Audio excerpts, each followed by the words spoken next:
लंबे समय से air launch anti tank missile खरीदने का इच्छुक था। साल 2011 में भारत के पास दो विकल्प आए, एक अमेरिका की तरफ से जेवलिन और दूसरा था रूस का NLOS। भारत ने रूस के साथ करार किया और इसकी सबसे बड़ी वजह यह थी कि रूस भारत के साथ टेक्नोलॉजी ट्रांसफर के लिए सहमत हो गया था। दरअसल उस समय मोदी सरकार की तरफ से मेक इन इंडिया को ज्यादा तवज्जो दी जा रही थी, जिसका सीधा मतलब ये था कि हम दूसरे देश से हथियार ही नहीं खरीदे बल्कि वहां की टेक्नोलॉजी को भी ले ताकि हम अपने देश में इन हथियारों का निर्माण कर सके। जहां एक और इजराइल है, वहीं दूसरी तरफ भारत के साथ एक और दमदार दोस्त कंधे से कंधा मिलाकर खड़ा है और वो दोस्त कोई और नहीं बल्कि रूस है, जिसका भारत के साथ एक समृद्ध इतिहास भी रहा है। भारत रूस दोस्ती की नींव 21 दिसंबर 1947 को पड़ी थी। तब से अब तक कई बार दुनिया में उथल पुथल मची, लेकिन इसका असर भारत और रूस की दोस्ती और उनके रिश्तों पर कभी नहीं पड़ा।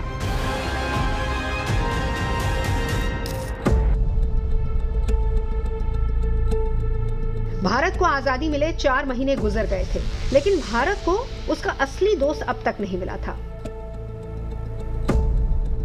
21 दिसंबर 1947 रविवार के दिन सोवियत संघ का एक दंपत्ति अपने बच्चों के साथ दिल्ली हवाई अड्डे पर उतरा। उनका नाम था किरिल नोविकोव।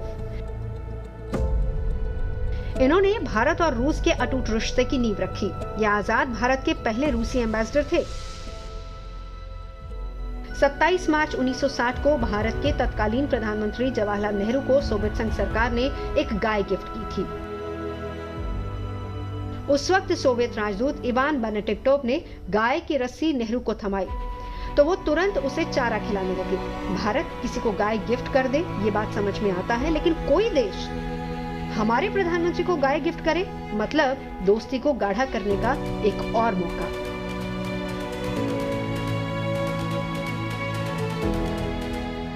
बाईस जून 1962 को संयुक्त राष्ट्र सुरक्षा परिषद में भारत के साथ सोवियत संघ खड़ा हो गया। कश्मीर मुद्दे पर तत्कालीन सोवियत संघ ने भारत का समर्थन करके पाकिस्तान को बैकफुट पर ला दिया।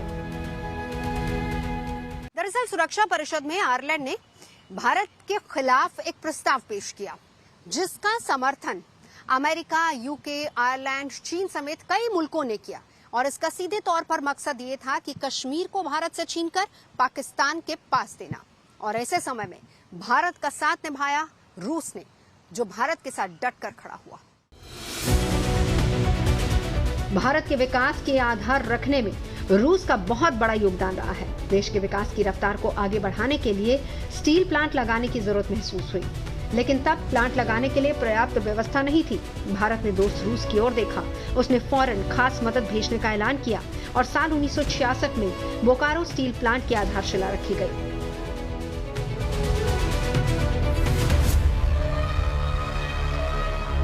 साल 1971 जब पूर्वी पाकिस्तान में बंगाली लोगों पर लगातार अत्याचार हो रहे थे और ये वो साल था जब भारत और पाकिस्तान के बीच युद्ध की शुरुआत हुई। ये वही दौर था जब अमेरिका समेत पश्चिमी देशों ने भारत को एक विलन के तौर पर पूरी दुनिया में पेश करने की कोशिश की। इसमें अमेरिका था, फ्रांस था, यूके था, यूएई था, टर्की था। ऐसे तमाम देश थे जो पाकिस्तान के पक्ष में खड़े थे और भारत को एक विलन के तौर पर प्रस्तुत किया जा रहा था। लेकिन उस दौर में समंदर के रास्ते रूस ने अमेरिका और यूके के पोत का रास्ता रोका ताकि भारत के साथ वो खड़ा हो सके। सोवियत संघ का विघटन हो गया, बावजूद इसके रूस हमेशा भारत के साथ खड़ा रहा। भारत ने साल 1975 में पहला सैटेलाइट आर्यभट्ट लॉन्च किया, जिसको रूसी मदद से तैयार किया गया था। साल 1984 में विंग कमांडर राकेश शर्मा रूस के सोयूज T-11 स्पेस शटल से अंतरिक्ष गए। इसके साथ ही वो अंतरिक्ष जाने वाले पहले भारतीय बन गए। इसके अलावा दोनों देशों के बीच मजबूत रक्षा संबंध है। भारत दुनिया भर में हथियारों का सबसे बड़ा खरीदार रहा है और रूस से वो सबसे ज्यादा हथियार खरीदता है। भारतीय सेनाओं के पास 86% हथियार रूसी मूल के हैं। जब लद्दाख में भारतीय सेना और चीनी सेना आमने सामने थी, उस वक्त भारत काफी हद तक रूसी मूल के हथियारों पर ही निर्भर था। साल 2014 से लेकर अब तक भारत के करीब 55% रक्षा उपकरण रूस से ही खरीदे गए हैं। नौसेना की बात करें तो 41% से ज्यादा उपकरण रूसी निर्मित हैं, जबकि वायुसेना के 2/3 उपकरण रूसी मूल के हैं। वर्षों से भारत और रूस के बीच buyer seller relationship, joint research, design development और मैन्युफैक्चरिंग के क्षेत्र में सहयोग की नई इबारत लिखी जाती रही है। भारत और रूस मिलकर दुनिया की सबसे तेज सुपरसोनिक क्रूज मिसाइल ब्रह्मोस का निर्माण भी कर रहे हैं। वहीं रूस से अधिग्रहण लाइसेंस की मंजूरी मिलने के बाद देश में ही T-90 टैंकों का अपग्रेडेशन हो रहा है। Stockholm International Peace Research Institute यानी कि सिप्री की एक रिपोर्ट बताती है कि दुनिया में हथियारों का सबसे बड़ा खरीदार भारत है। हथियारों की खरीद में भारत की हिस्सेदारी 11% है। वहीं भारत को सबसे ज्यादा हथियार बेचने वाला देश रूस है। हालांकि इसमें रूस की हिस्सेदारी कम हुई है। साल 2013 से 2017 के बीच भारत के हथियार आयात में रूस की हिस्सेदारी 64% थी, जो साल 2018 से 2022 के बीच कम होकर 45% हो गई। बावजूद इसके भारत के लिए रूस सबसे भरोसेमंद साथी है।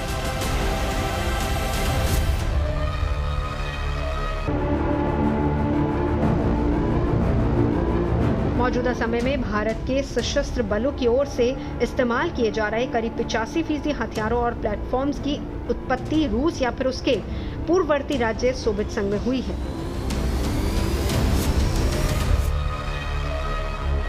मौजूदा दौर में भले भारत और अमेरिका की नजदीकियां काफी बढ़ी हों, लेकिन सही मायने में भारत का सच्चा और अच्छा दोस्त रूस ही है।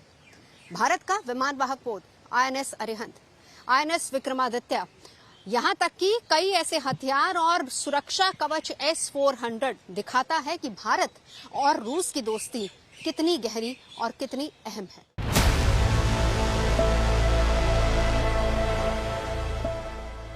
'91 में सोवियत संघ का विघटन हो गया था, लेकिन भारत के परंपरागत दोस्त रूस का मिजाज नहीं बदला। पिछले 76 सालों में रूस को तमाम उतार चढ़ावों से गुजरना पड़ा, लेकिन रूस ने भारत का साथ नहीं छोड़ा और भारत ने रूस से सच्ची दोस्ती भी निभाई। इस दौरान दोनों के बीच रिश्ते लगातार मजबूत हुए हैं। दोनों देशों में सरकारें बदली, लेकिन दोस्ती का सिलसिला कभी नहीं बदला। आज भारत और रूस की दोस्ती दुनिया के सामने एक मिसाल बनकर उभरी है।